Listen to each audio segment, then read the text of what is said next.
Hello बच्चों, आज हम करेंगे भाषा की वर्कशीट।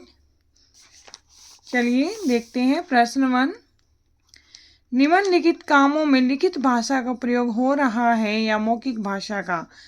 जो ये वाक्य दिए गए हैं हम इनको अच्छे से पढ़ना है और समझना है और ये बताना है कि इनमें लिखित भाषा का प्रयोग हो रहा है या मौखिक भाषा का। ये जानकर हम यहाँ पर इसको लिखेंगे। क्या है, नेताजी भाषण दे रहे हैं। अब देखो, नेताजी भाषण दे रहे हैं, क्या कर रहे हैं, वो बोलकर भाषण देंगे। तो ये बोलना क्या होता है, मौखिक भाषा होती है। तो ये कौन सा है, मौखिक भाषा। भाषण देना क्या है, मौखिक भाषा। आगे है, अनुज समाचार पत्र पढ़ रहा है। पढ़ कैसे रहा है, पढ़ भी बोलकर पढ़ रहा है। तो ये भी क्या है, मौखिक भाषा। क्या है, मौखिक। पढ़ना भी क्या है, मौखिक भाषा। आगे है, सुहैल पत्र लिख रहा है।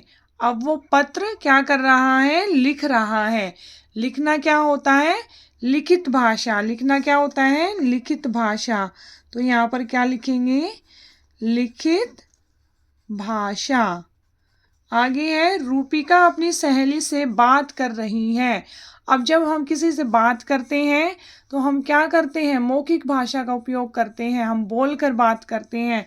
तो सहेली से बात जो कर रही है वो क्या है, वो भी वो मौखिक भाषा का उपयोग कर रही है, मौखिक भाषा।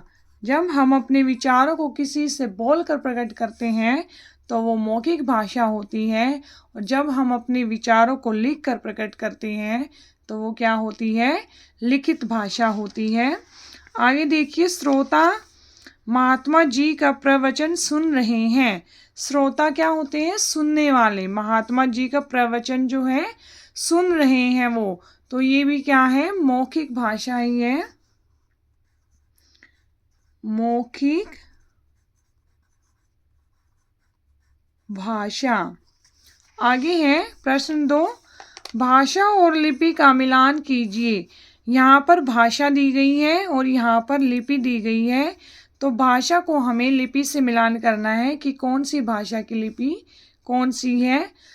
क्या है, पंजाबी। पंजाबी की लिपि कौन सी होती है, पंजाबी की लिपि होती है गुरुमुखी। तो पंजाबी को गुरुमुखी से मिलान करेंगे। आगे है अंग्रेजी। अंग्रेजी की लिपि होती है कौन सी, रोमन। तो अंग्रेजी को रोमन से मिलान करेंगे। आगे है मराठी। मराठी भाषा की लिपि क्या होती है, देवनागरी। तो मराठी को किससे मिलान करेंगे, देवनागरी से मिलान करेंगे। आगे कौन सी भाषा है, कश्मीरी। कश्मीरी भाषा की लिपि क्या होती है, फारसी। ऐसे ही कश्मीरी को फारसी से मिलान करेंगे। पंजाबी भाषा की लिपि गुरमुखी, अंग्रेजी की रोमन, मराठी की देवनागरी, कश्मीरी की फारसी।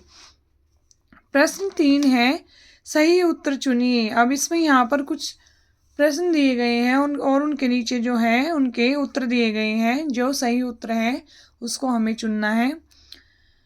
क्या है, इस भाषा की लिपि देवनागरी नहीं है। देखो, ये 3 भाषाएं दी गई हैं, इनमें से हमें ये बताना है कि कौन सी भाषा की लिपि देवनागरी नहीं है। हिंदी भाषा की लिपि क्या होती है, देवनागरी। तो ये हिंदी भाषा की लिपि देवनागरी है, तो ये आंसर नहीं है। संस्कृत भाषा की लिपि भी क्या होती है, देवनागरी। तो ये भी आंसर नहीं है। कश्मीरी भाषा की लिपि कौन सी होती है, अब हमने यहाँ पढ़ा था ना, फारसी।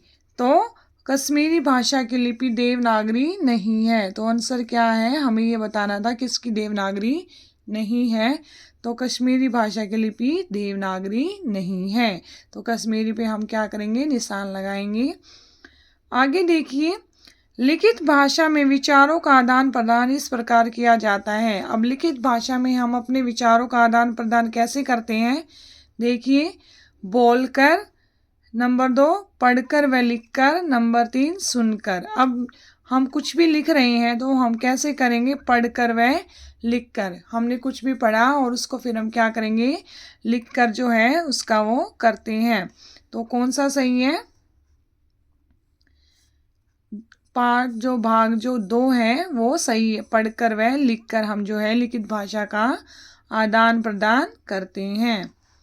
आगे देखिए, मौखिक भाषा में विचारों का आदान प्रदान इस प्रकार किया जाता है। अब मौखिक भाषा में कौन विचारों का आदान प्रदान कैसे किया जाता है, और देखिए, सुनकर व बोलकर, लिखकर या पढ़कर। अब देखिए क्या आ गया, मौखिक भाषा में कैसे करते हैं, सुनकर व बोलकर हम विचारों का आदान प्रदान करते हैं।